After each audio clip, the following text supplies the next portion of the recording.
Welcome to Conservative Talk. My name is Justin. And this is Jamie. And today's show is all about the Second Amendment. We're going to talk about the history of the 2A movement, why it's needed, and how it affects you in the world today. And we've got a very special announcement that we're going to put out right at the beginning of the episode. It's something, if you haven't already heard about, you're definitely going to want to pay attention because you absolutely don't want to miss this. So stay tuned. See you soon. Welcome back. As always, remember to share, subscribe, and sponsor all of our content. And, we just had our website launched, this week. And so go out, check out our website. It's conservativestalk.org. We have all our content is archived there, as well as you can sponsor and share out our website from there as well. Yes, our sponsorships are 100% crucial to what we're doing with this. But let's talk a little bit about the event that we kind of hinted at. Yeah. So March 5th, of course, if you may or may not have heard, Marjorie Greene is going to be hosting a Shall Not Infringe, Second Amendment / just freedom in general rally. It's going to be a massive event here in Rome. It's going to be Saturday, March the 5th. It's going to start at 10 a.m. It's going to run till we get finished, basically. Yeah. It's got a star-studded cast of people that are going to be showing out to speak at this thing. Marjorie is going to be there, of course, but they're actually going to be doing a live broadcast of War Room with Steve Bannon on the stage at the Coosa Valley Fairgrounds. That's exciting. I mean, that's big for not only this district, Yes. that's big for Floyd County, that's big for this area. And, really this comes at a perfect time because if y'all haven't heard that the constitutional carry actually after 10 years has Yes. made it through the Georgia Assembly and the Senate side and is now at the House. So, just a week or so away from crossover day, we really have some major legislation that's going to come forward when it comes to constitutional carry and the Second Amendment. Yeah, it's going to be an uphill battle, so make sure you're reaching out to your state House representatives and urging them to support this issue. You're going to want to be there, and you're going to want to hear them. So make sure you turn out for this. It is a must-not-miss event. Absolutely. So let's go into a little bit about what the Second Amendment actually is. Can you give us a definition of what the Second Amendment is? So if we go back and actually look at what the Second Amendment actually says, I'm going to read it so I don't butcher it, but it says, a well-regulated militia being necessary to the security of a free state, the right of the people to keep and bear arms shall not be infringed. And I love that you actually put the emphasis on the last segment of that sentence. Shall not be infringed. That's state, federal, local, anything shall not be infringed. Absolutely. That's why constitutional carry is so important, especially again in Georgia, a red state. And it's also interesting to note that Alabama is actually about to pass this in their state as well. So it's like a national championship. So are we going to have a replay of the national championship where Georgia comes out and kicks tail, or are we going to have another Peach Bowl accident where Alabama beats Georgia again? Bulldog Nation is going to prevail, like always. Well, that's what we can ultimately hope for. So, of course, the Second Amendment's always referred to as it's the gun bill, or it's the gun law. It's what we always put out there when you say, you're not going to come and take it, you're not going to take my firearm and everything, all of that. It's so much more deep than just guns. It is, and it goes actually back before when America was colonies. Oh, yes. No, it goes back to the 1600s, actually. Yeah. So it actually has reference within the Magna Carta, and specifically, it's Section 61, and although it does not explicitly talk about the right to keep and bear arms in the Magna Carta, what it does is it says that the people who are subjugated by the authority, more or less the people who are serving under the king, have the right at any point in time to rise up to the king and overthrow the king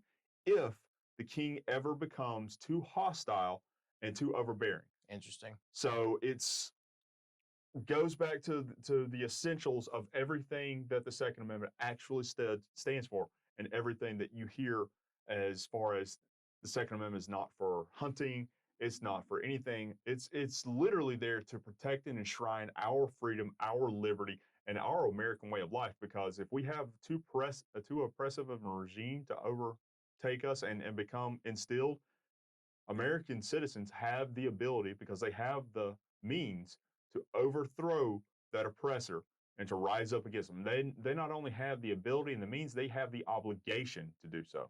Absolutely. You know, and that kind of leads into where it came today, because I mean, I know, like you were saying, in 1600s, that's around the time of King John. Yes, absolutely. And King John, if it was recognized there, that's how come, you know, our founding fathers came over here with that understanding of that freedom, that we have the ability to, you know, bear arms, which also leads into, you know, what led to the Revolutionary War. You know, Yes. it's very important to remember that at a point in our history, soldiers were being housed, guns were being taken by the government when we were colonies. Yes. And our founding fathers and those Minutemen actually stood up and stood against this tyranny. And that's why it's the Second Amendment. Yes. Yeah, it's important to note. So in 1774 and 75, England instituted what was basically known as the gunpowder ban. They banned the import and shipment of firearm and gunpowder. So they would not have the means in order to have the ammunition to use their firearms. And then in 75, they instituted the firearms ban. So no longer did you have the ammunition or the means to fire, you no longer had the firearm also.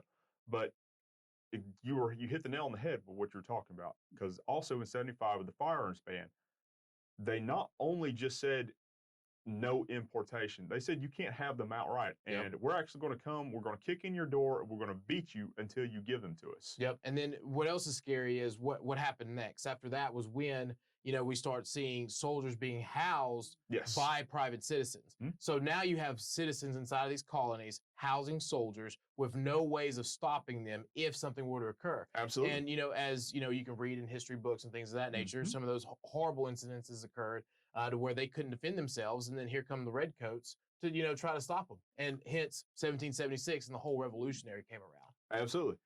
So let's talk about what it became after the Revolutionary War, wherein it went from almost an unwritten rule or an unwritten understanding, because within the Magna Carta, yes, it said that the citizens had the right to rise up against the tyrannical oppressor, but it was never actually codified within the House of Commons or the House of Lords or anything along that line, or Parliament just in general. It actually it was just kind of the unwritten rule.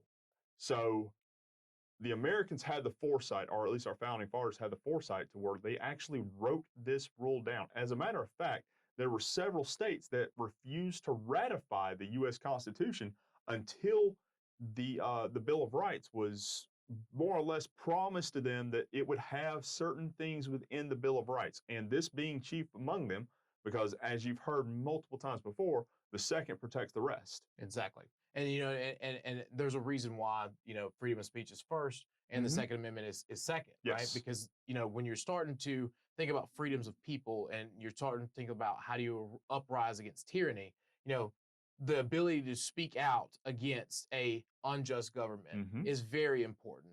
And the ability to, you know, be able to put yourself out there to discuss these topics that, you know, and what we're seeing today, like big tech is not allowing you to do. That's freedom. That's suppression of the freedom of speech. Yes. You know, we can disagree and we can discuss things, but you cannot stop someone's opinion from being out there. You know, that's the reality of it. Especially when it's the government that is supposed to be controlling, or is supposed to be nurturing to the people that they're supposed to be serving under, because they are supposed to serve at our will and our consent, and that's something that you just don't see as much nowadays.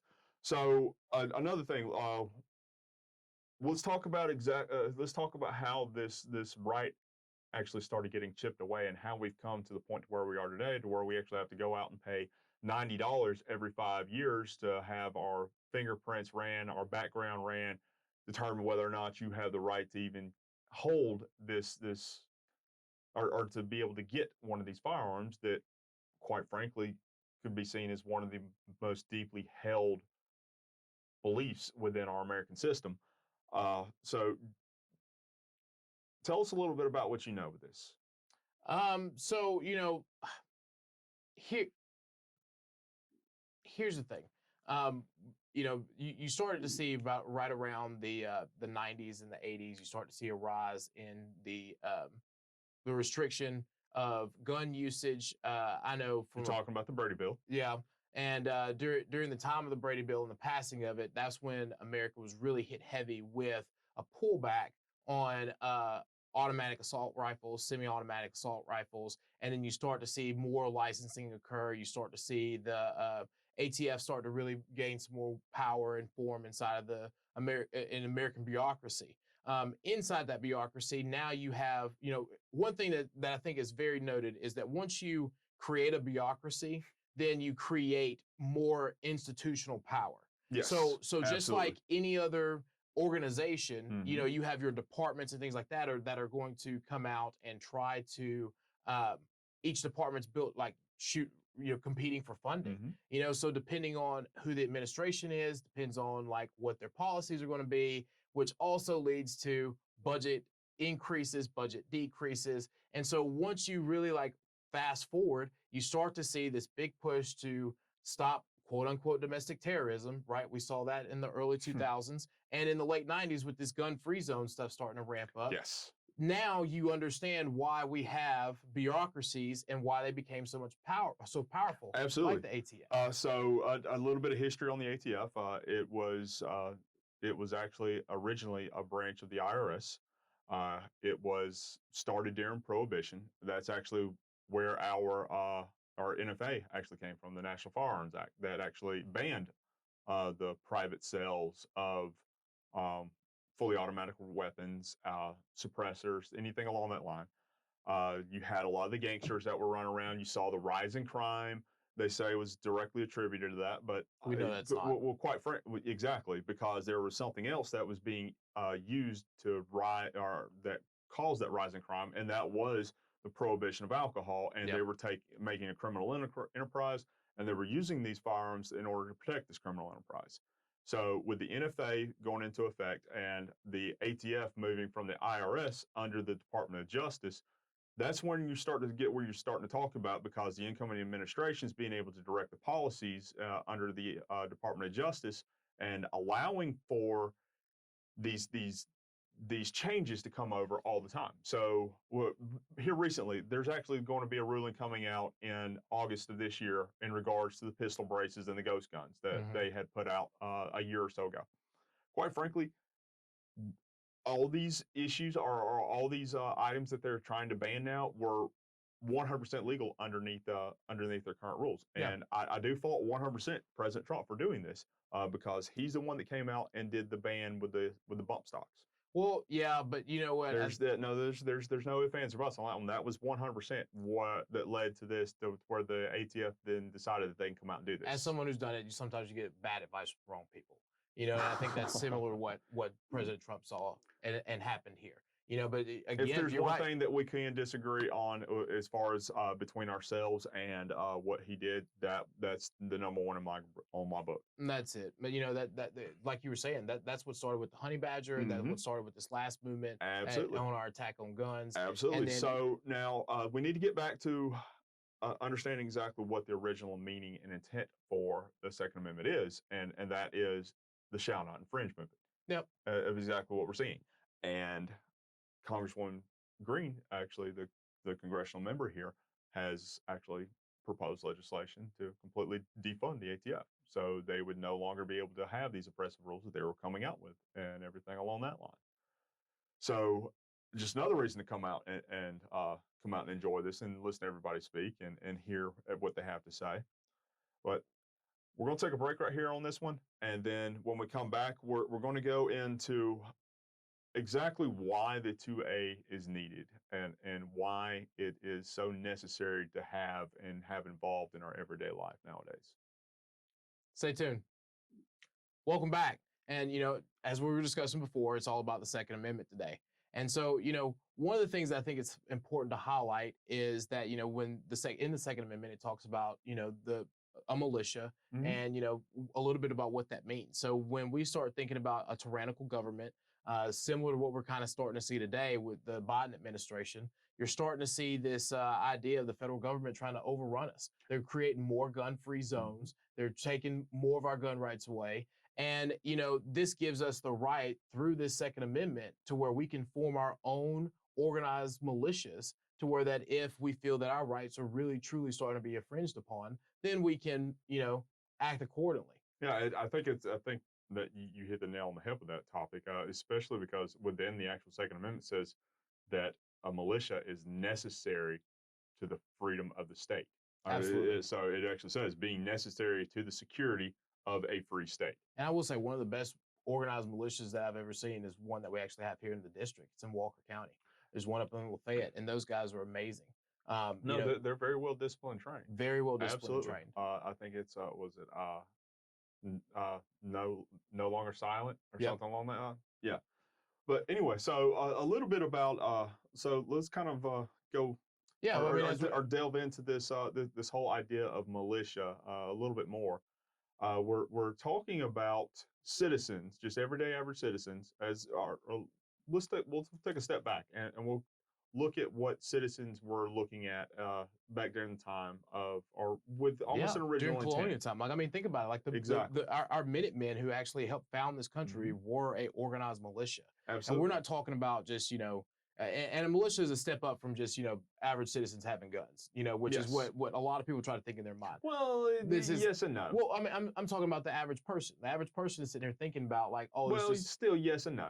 Well, I mean, and I say yes and no simply because of the fact that it takes the average person to actually go out and field a militia or to make a militia. Correct. But what I'm meaning is that through a militia, you have organized, trained, and done tactical things as a group. See, I would disagree with you on that, and I would actually point out something that we're going to talk about more later in the subject.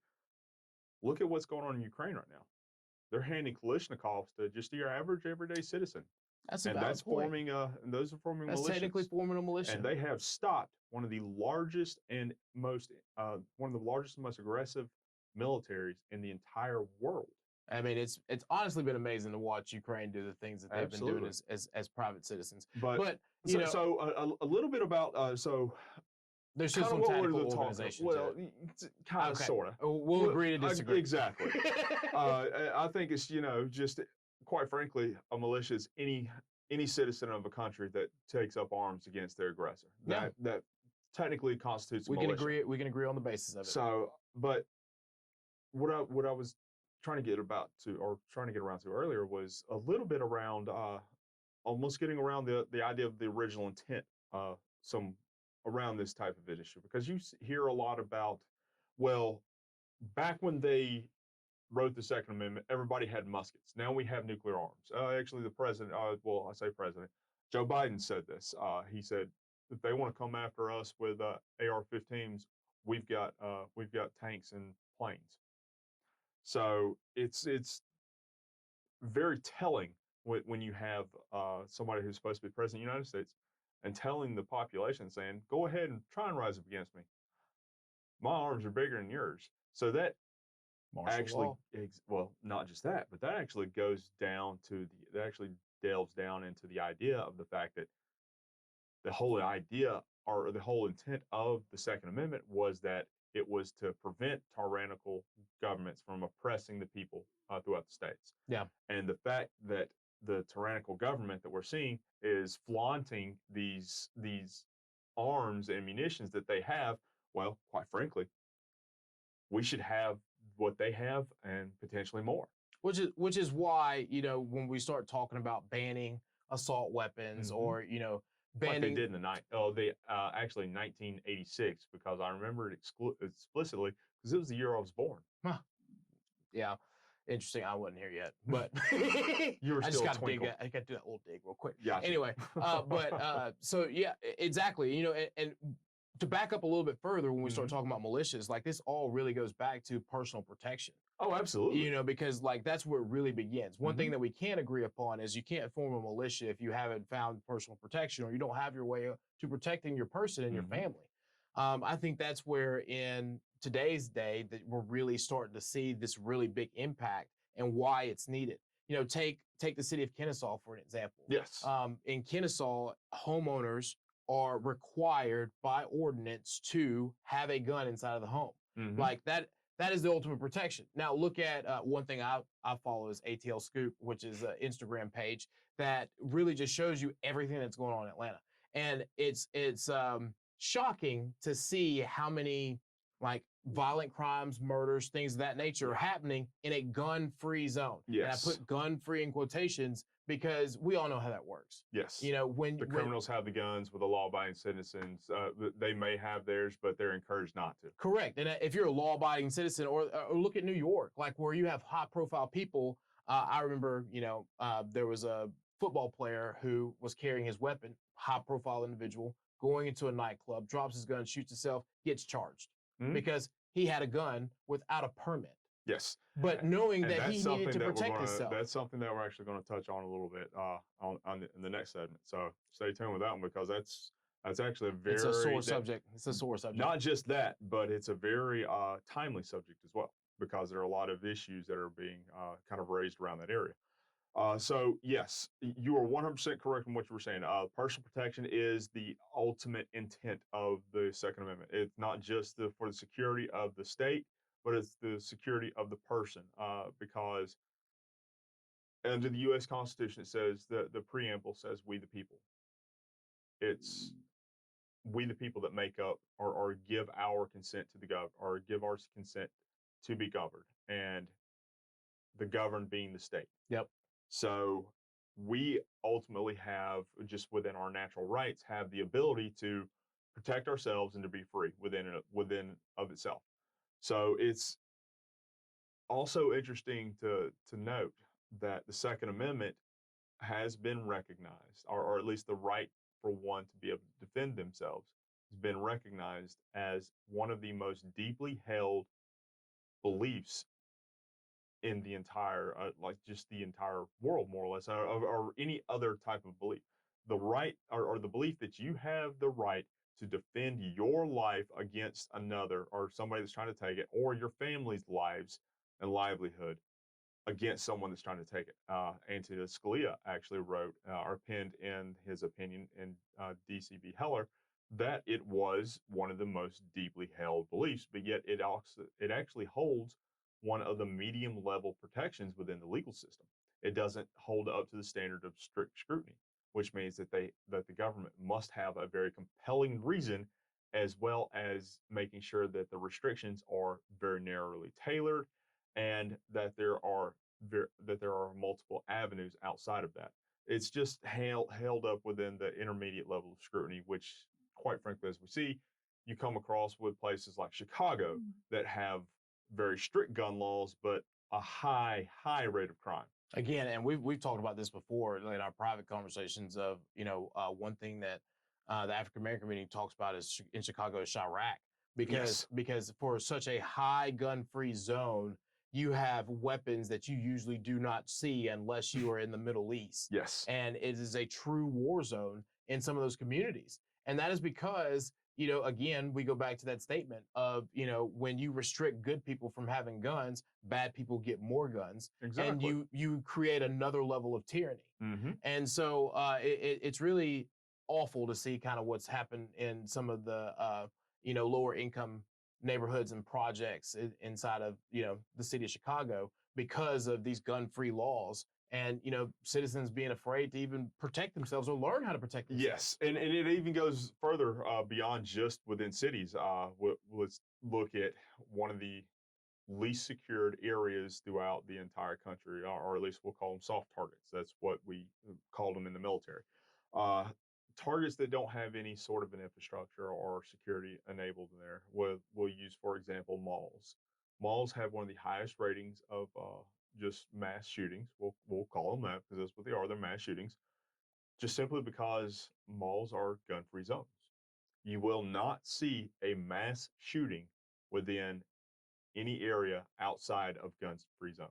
Yeah, schools. I challenge you to try to find one. Schools. Remember the incident that happened a couple years ago on the military base? That area that he was at, the military base, they were not allowed to have guns inside the office. Thank you, Clinton. Yeah, that led to, a mass shooting inside. And you're talking about Fort Bliss. Yeah, and you hear stories about, trained soldiers who said, yes, if I was able to have my gun, I could have sniped him from, my office window. Not even just that, it just within the entire office. Yeah, I mean, you had soldiers that are trained literally almost daily and their entire profession revolves around that firearm. And they were not even allowed to carry that firearm on the base outside of when they've signed it out for weapons training. And that is one of the things. I'm glad you brought that up because that makes the least amount of sense to me Yeah. of anything else that I've heard as far as firearm restrictions. Yeah. We're going to restrict the people who we train to use them. 100% their entire duty revolves around that one tool. We're going to restrict them from being able to carry it on a base where they live. Yep.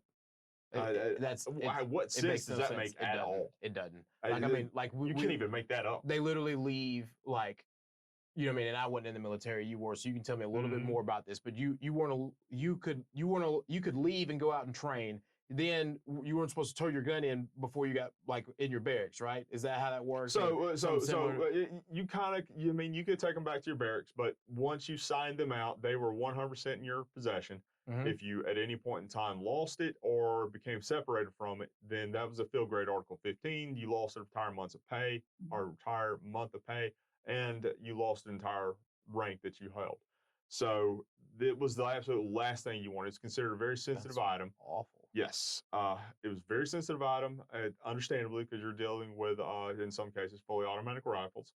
But at the same time, you're talking about people who their entire job and their entire life, everything revolves around that one instrument. Yeah. And still not being able to have it within their confined area, because the average everyday citizen is not going to be able to get onto a military base. You can't.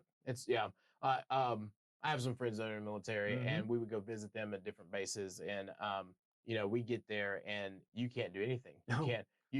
You know better than I do. You cannot shop. You cannot buy anything. You can't. So some MEPs you can't even walk into without an ID or a pass that says that you are supposed to be there for that many days. Absolutely, yeah. It's crazy to think that we are going to take this instrument away from the people that their entire life revolves around it. That's just mind blowing on that aspect. It blows my mind. So let's talk a little bit about something that we're hearing floating around the district somewhat, and I'm not going to hit on too much about where it came from because it could be a little bit sore subject for some of our listeners. But there is a myth that's flying around, or at least it's always flying around. You hear it within some of the legislators, you hear it with some of the members of Congress, you hear it even with some congressional candidates or presidential candidates. Yeah. Yes, President said it too. Yeah, exactly. It's the myth that the Second Amendment was there to ensure that people have the right to go out and go hunting to collect game for their families, which is, as our listeners know, this is 100% bogus. It's not true. Yeah, it's how that's just a small aspect. Game is just a small aspect. Well, in all honesty, it's not. I would say it has zero aspect whatsoever. Just simply because there is nothing within the Second Amendment that says anything about hunting. There is nothing in the Second Amendment that says anything about being able to provide food or anything for your family. It says that the right to bear arms being necessary for the security of a free state. So we agree on that. I just I try to think of all sides of the coin. So I see we're partially part of that argument, but I don't understand where you can't make the other half of that. And what I mean by that is I see where they're going, that back in colonial days it was you had to hunt. There was no processed food, all that. But you cannot look at that and honestly tell me when it clearly says, and I'll read it again, as a well-regulated militia being necessary to the security of a free state, the right of the people to keep and bear arms shall not be infringed. Nothing in that says hunting. It's mind-blowing to me. And we actually have members, or we have people that are trying to run for Congress that A, do not know what a militia is, and B, think the Second Amendment is for hunting. Well, that's interesting. I know hearing the Democrats say it and Joe Biden talk about it was just, like clearly some of them have never touched a weapon. Yeah, well, we also have Joe Biden saying that all you got to do is step out on the front porch with a double-barrel shotgun and cock it and just scare everybody away. But anybody that knows anything about double-barrel shotguns, how are you going to cock a double barrel shotgun? Understand that. That just reminds me of, like I used to play this game called Swamp People, to where you sat on the porch and tried to shoot a musket at aliens and stuff. When he said that comment, like that's the first thing that popped in my head. Oh, Swamp People, something made up.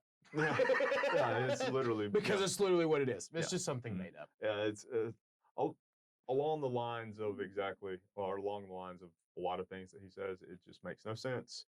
It should be taken with a grain of salt.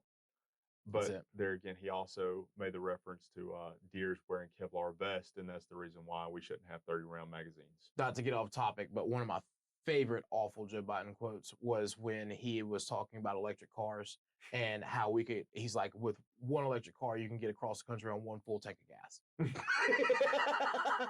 So, clearly the people making these statements aren't just, You gotta think, you gotta wonder who's writing these things for them, because clearly they need a new punch-up guy. Well, sometimes.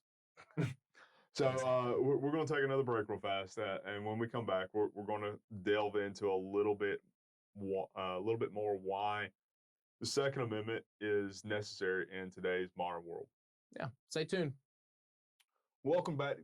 So we've just left off where we were talking a little bit about what the Second Amendment was and what constitutional carry was about on paper. But one of the things that we didn't really cover was what constitutional carry would mean to, I guess, your average Joes like you and I.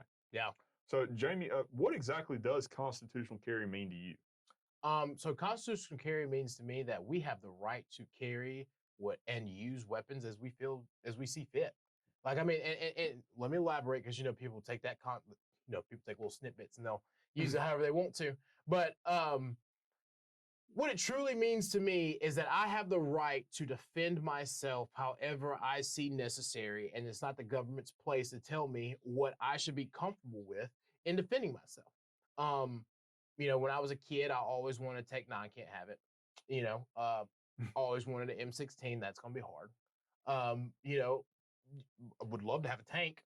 I think that personally is a little aggressive, but I don't think that we should limit our private citizens on a level of whatever protection they should have, because the laws in this country protect those individuals or protect the people if they were to escalate and use it in malice ways.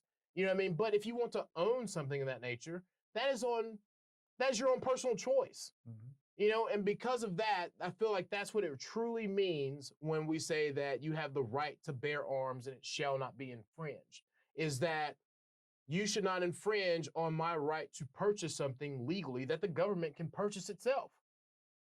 I think that's a very, very fair point, very valid point.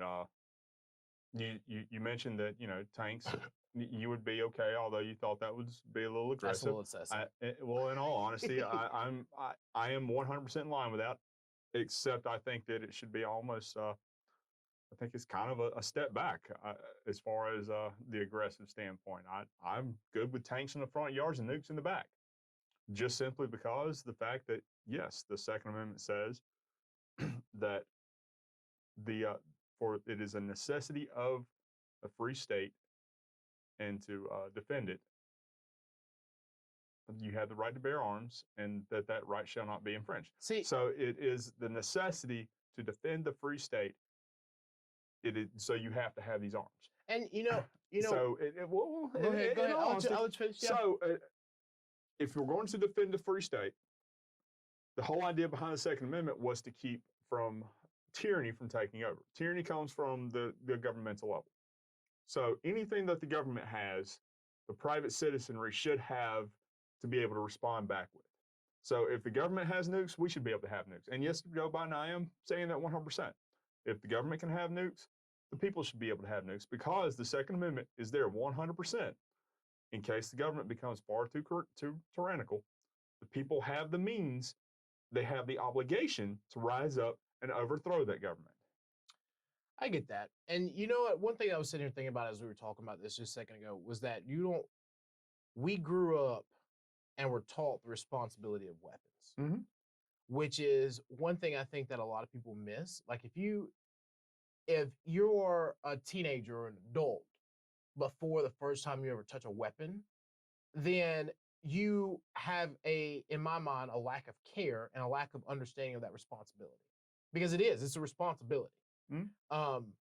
And people get careless, like when, and I'll try to give you an example. Like, if I'm upset, the first thing that comes to my mind is punching someone in the face, not shooting them, right? Mm-hmm. And I think about, like, when someone goes and, like, in my mind, it's just erratic to me that someone would be like, oh, the first thing I'm doing when I'm upset is I'm going to go shoot somebody. And that is because I think that they don't understand or were never taught the responsibility of a weapon. Or the value of human life. That is another very valid point. And I think that's a very big part of this conversation, because when people like us start talking about the Second Amendment and our liberty to own guns and our liberty to want tanks and things of that nature, we're doing it with the understanding of that core belief that it is a responsibility, not just something that is, a toy. It's not a toy. It's not a water gun. You know what I mean? I'm not just going to go randomly shoot up in the air because, my favorite president won. Like, that's reckless. You know what I'm saying? Yes, absolutely. Like, although I actually, and again, I would take it a step further. I don't see it as a responsibility. I see it as an obligation and a duty. And I see it as an obligation and a duty that each generation above pass it down to the one below. My dad took me out shooting a little 22 handgun back behind our house. I actually remember this clear as day. It was a little 22 Derringer. It was a little 6-shooter 22, little thing about this big. And we were out shooting it. And I remember shooting at a little 2-liter Coke bottle full of water. Clear as day. I may have been able to just be able to start walking and able to hold a gun. My little brother was out there with us as well. So, I've been exposed to this world my entire life, and it blows my mind to think that other people just have no exposure to that, simply because the fact that, or the significance that goes along with that. I don't think that people carry or have the understanding that this right or this duty, this obligation. I mean, because the Second Amendment says that it is necessary to defend the free state. The necessary meaning that it has to be there. There's no ifs, ands, or buts about it. It has to be there. So it is a duty that every American be able to do this. So that in of itself blows my mind that many Americans have no understanding or any clue about that. I mean, think if we got invaded by Russia right now, where would we be? I mean, I can guarantee you they wouldn't be able to hand out M16s out on the I'd be scared. Yeah, well, guns. Exactly. Well, they wouldn't be able to hand out M16s in downtown Atlanta and think that that a lot of folks around that area are going to know how to handle one, but they're able to hand out Kalashnikovs in downtown Kiev. Exactly. And that was one thing I was just talking about with a friend of mine earlier today, was just that, it's really kind of scary, because, and we both lived in Atlanta at the same time, and it was over near Lenox Mall, and to see where, like, how Buckhead, Lenox Mall, that whole area has changed from when, we first used to start going down there till now. You went from, and you can tell how reckless people are being. Like, it went from people walking around Atlanta with guns. No one did anything. No one said anything. It was never nothing. Now there's 4 murders a day, and all minimum. All it really boils down to is you got a bunch of kids running around with guns who were never taught the importance, like you said, the value of life or the responsibility of carrying a weapon. And that's something that I think is something that we as private citizens need to do. Is it's not the government's place. I gotta say that. Like, taking the training course, getting the permit, will never do it. I will never do it. But, passing it down, my father wasn't the one who taught me. My father's friend was. And that was just because when my dad decided to become a minister, he was like, these are the things that I'm putting down after 30 years. And he's like, but these are the things that you should learn. So I'm going to take you to a friend of ours, and he's going to teach you how to shoot. And that's just, you know what I mean? Because it's knowledge that has to be passed down, because without it, you get chaos. It's an obligation. Without it, you get chaos. Well, so we're going to take another quick break real fast. And when we come back, we're going to kind of launch into the other parts of constitutional carry in the Second Amendment. Yeah. See you soon. Thank you. Welcome back. And, one thing that we forgot to talk about was, the importance of constitutional carry and like what is constitutional carry. And with Justin's background, and his expertise, Justin, tell our audience a little bit why this constitutional carry bill is so important, and what it really means to the state of Georgia. So in the state of Georgia, you have to have it in order to carry a firearm, either concealed or even open carry in public. You have to have what's known as a concealed carry permit or a specially licensed permit. You have to go to a police department or a sheriff's station. They will take your fingerprints. They will run your background for both state and federal. And then you have to pay, I believe here in Georgia, it's $90 every 5 years. So every 5 years, you have to go through the entire process over and over again. And that's what they have for to be licensed to carry a firearm in public nowadays. Now, granted, there are where you can carry it in your car and it be an extension of your home. Yes, yes, yes. However, in order to be able to carry it in public on your person, completely different story. I refuse to be taxed for freedom that was given me by my rights. Exactly. That's the idea behind constitutional carry. Constitutional carry is where, under the Constitution, it explicitly says shall not be infringed. It cannot be reiterated enough or with enough emphasis. Shall not be infringed. There are some, even in D.C. v. Heller, which I spoke about earlier, Anthony Scalia, one of the greatest conservative U.S. Supreme Court justices out there, actually came and said, well, states can regulate this from time to time.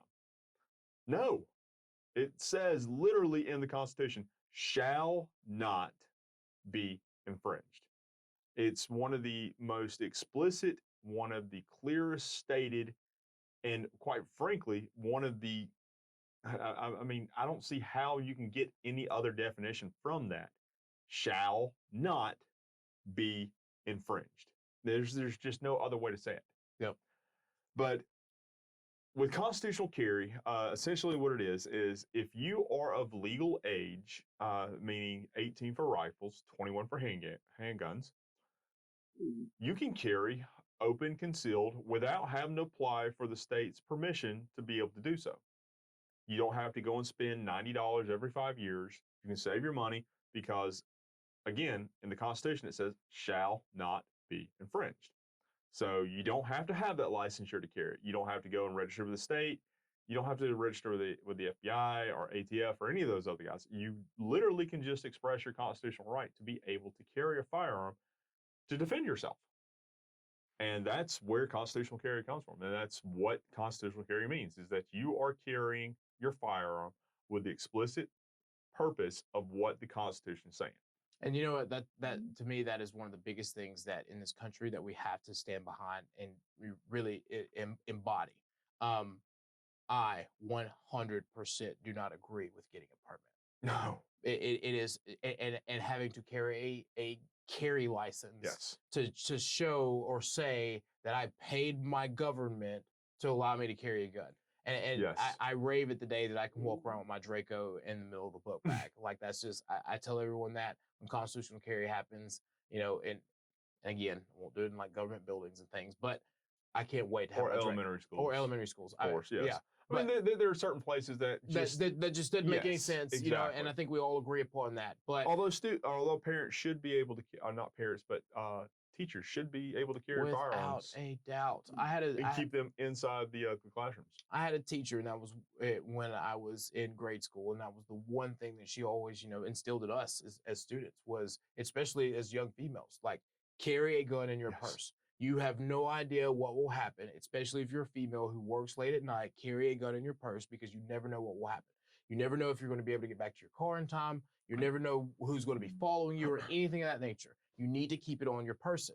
I think that is one of, and again, that should not require a permit for that level of personal protection. Absolutely. And to that point, if any ladies that are listening and you're not aware of this, I would encourage you to look up what is known as the DC Project. It is a more or less it's a all women's group that lobbies the federal government for firearms more or less deregulation. They go and they tell legislators exactly what happened to them. There are women that have suffered horrendously, and had they had the ability to have a firearm, as the Constitution says, a lot of these, I can guarantee you, none of these instances would have happened. Some of the most horrific stories that I've ever It heard. terrifies me, dude. And actually, if you come out on Friday, a little heads up, you might be able to hear from some of them. Yeah, that's even more exciting, and we, before we get there, because I know yes, we really yes. want to delve into the great event that's going to happen. But I think it's important that we highlight some of the things that are going on in Ukraine right now. Yes, because speaking of Second Amendment and personal protection and militia, it all kind of ties into the what's going on across Ukraine. Here you have one of the world's largest countries and the world's largest militaries coming in, most well-defined and aggressive militaries. Coming in and I mean, they set the stage. They went ahead and put troops in place. They allowed the stage to be set. And everybody knew it was coming. Well, you know what? And I watch the markets a lot. What was interesting from a market perspective was about 1 a.m. U.S. time, Eastern Coast, was that about that time Europe starting to open up, Russia opened up their market, and because they had already made the announcement that they were getting ready to start moving in Ukraine, and you could see them moving into Ukraine, you could see that the market started to fall, gold started to go up, and the oil started to go up because of what was being affected. Now, when you look at Ukraine and Russia, Russia gives a large percentage of their oil that is produced through their country to Europe. So if you ever go back and look at why Europe didn't come in with their sanctions as heavy in the beginning, is because they would have depleted 38% or close to it of their oil intake, which means that they would have suffered if they had tried to put sanctions on Russia. So that's the first key, right? And it's also interesting to note that Russia actually produces quite a quantity of the primers that American I think it's 550. The primers that American ammunition producers use here in the United States. So we're actually using a lot of the Russian primers that are made simply because a lot of the other areas, including like China, have almost shut down all of their facilities, all of their manufacturing around primers, and primers being one of the most essential parts of any sort of ammunition being produced. And it's, I mean, we're looking at what could potentially be going on in Taiwan. Yeah. And we're seeing potentially that China is going to be invading Taiwan, just like Russia did with Ukraine. Exactly, and that's the big thing, right? Because China started fitting the bill for some of this that Russia was doing. Oil hit over $100 a barrel, and then Russia shut off their markets. They closed their markets, and then the invasion started. Yes, all that is strategic because they knew how much funding they could get from their own natural resources before the worst could have happened. Now, the good thing is that the Ukrainians have united like no other. And carried arms, picked up arms for their own selves. They gave every person that they could a weapon, and they've been able to fend off. They've literally become the new guerrilla fighters, or just kind of put this in somewhat of perspective. They've become the Viet Cong of Ukraine. It has absolutely 100%.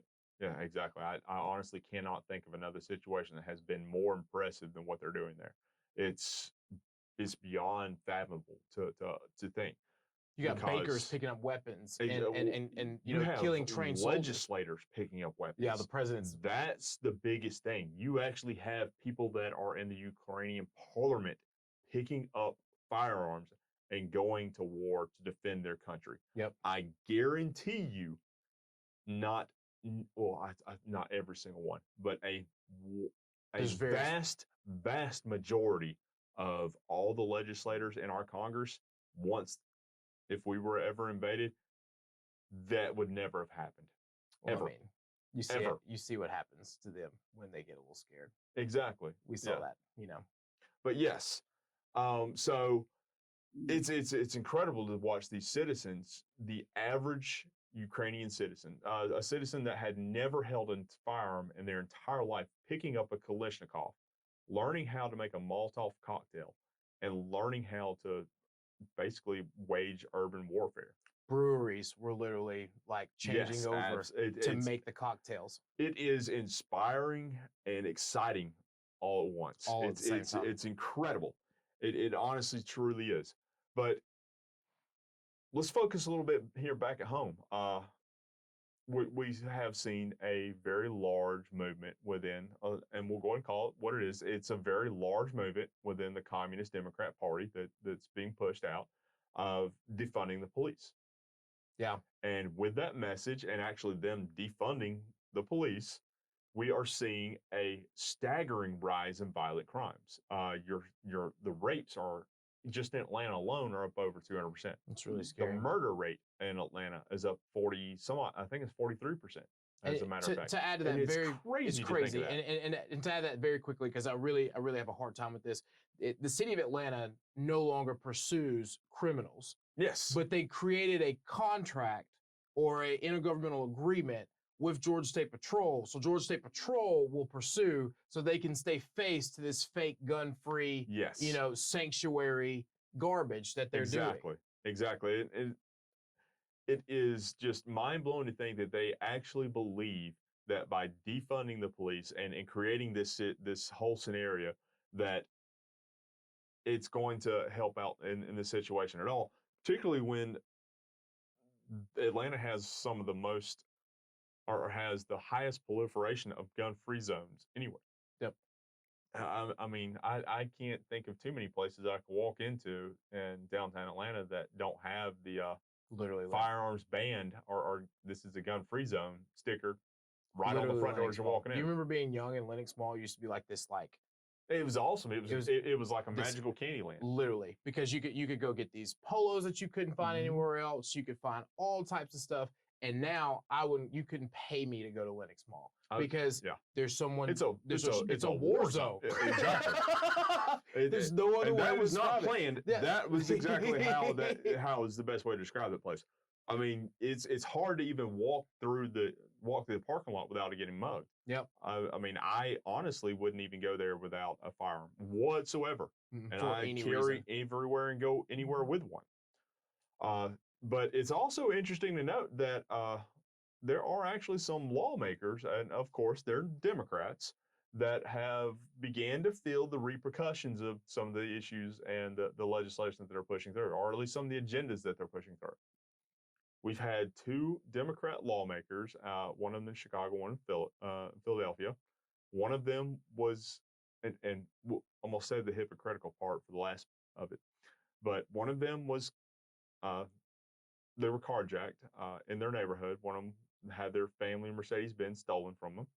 The other one was carjacked at gunpoint in Philadelphia. It was actually a Democrat congressional lawmaker.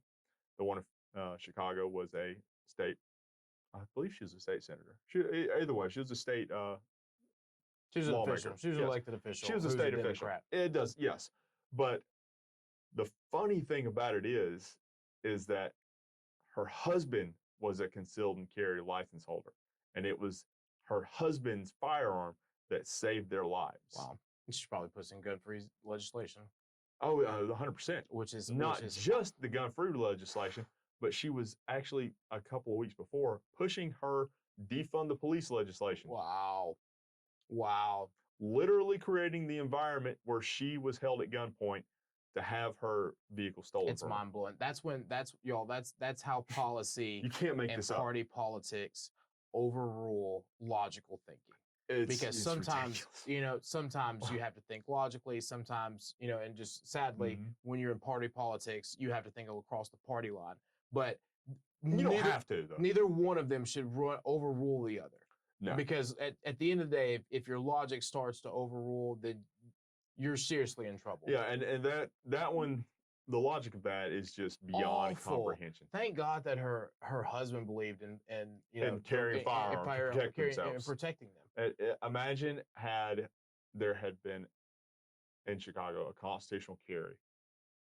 I guarantee you that these people or these carjackers would have had second, third, fourth. They would never have even considered having the thought of going up to these individuals and trying to carjack them simply because of the fact they had no idea whether or not they were carrying. Yep. It's statistically proven that criminals will not commit crimes, violent crimes in these types of areas and scenarios when they don't know that the person that they're trying to commit these crimes against has a firearm or not. That's statistically proven. It's crazy. It's a crazy world we live in. But you know what? Speaking of that, I'm really excited about this Saturday. Yes, really absolutely. It's going to be a great event. I'm really excited about we really want to make sure that everyone gets out there. You can look on multiple places. Yes. I know the Congresswoman has it up on her page. I know we'll share some information about it ourselves. I know the multiple county parties are going to have it out there. Multiple county parties across the district are going to have ways that you can interact with it. So I just really think that coming from me personally, I think it's going to be a great event. We really need to get out there and support the constitutional carry bill, support the Second Amendment, and support our Congresswoman. Absolutely. I couldn't agree with you more on that one. If you want to attend the rally, although it's not a requirement, it's something that will substantially help you in the long run. We know that people are going to show up without registering beforehand. I know it's going to happen. I encourage you to register beforehand just simply because of the fact that it will allow us to be able to process the entire thing quickly and smoothly, or allow them to be able to process it quickly and smoothly. It will allow them to be able to look at the ID, look at the name on the list, and say, okay, this is you, you can come in. Whereas when you show up without registering, it can slow things down a little bit. And this is not something you're going to want to miss. It's not something you're going to be slowed down on, because if you're slowed down at any point in time, you're going to miss something. And with what's going on with this thing, you don't want to miss a moment of it. And I'm telling you, it is going to be incredible. It's going to be once in a lifetime experience for a lot of people. It's going to be amazing. Just take my word for it. It's going to be something that you absolutely want to have every part of, and you want to take every moment in for. It's going to be one of the highlights of the year for the district, as well as absolutely just for the country in general. And the state of Georgia, just with what they're pushing. I'm telling you, between this, the 2A movement, constitutional carry, it's a great time to be a Georgian. Absolutely. But again, we always want to remind you to share, share, subscribe, and please sponsor our content out. Sponsorships actually help us be able to get this stuff out and to share it across the district and share it out as much as absolutely possible. This is not going to be something that Jamie and I are using to line our pockets with or anything. It's something that we're actually using to push our message out across the threshold. So please sponsor us if you're able to. Any sort of sponsorship that you can afford or be able to help us out with. We have various levels of sponsorship on our website. Don't forget to go check out our website and look at our content again. And our website is conservativestalk.org, and it's spelled just like it is behind us, conservativestalk.org. Please go to the website, help us out, sponsor our become one of our sponsors. Leave us a message. Tell us what you would like us to talk about with one of our upcoming topics in our shows. Tell us what you'd like to hear. Tell us what you'd like us to visit, and leave us some common feedback. What we could do better, what we could do worse, anything. Absolutely. Well, as always, thank you for joining us at Conservatives Talk. I'm Jamie. And I'm Justin. See you next time.